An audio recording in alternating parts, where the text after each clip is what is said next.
So yun guys, andito tayo sa Sawawa Hydro.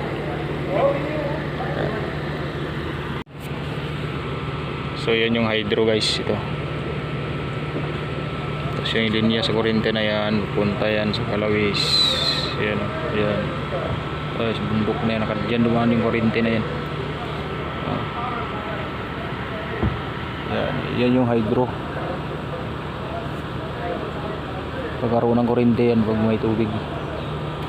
Dito, lalabas.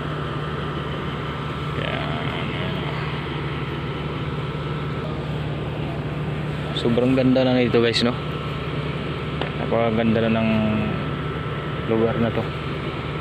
Ayan. Asan ba iskro? Sabag niya maliit? Oh. Sabag niya lahat.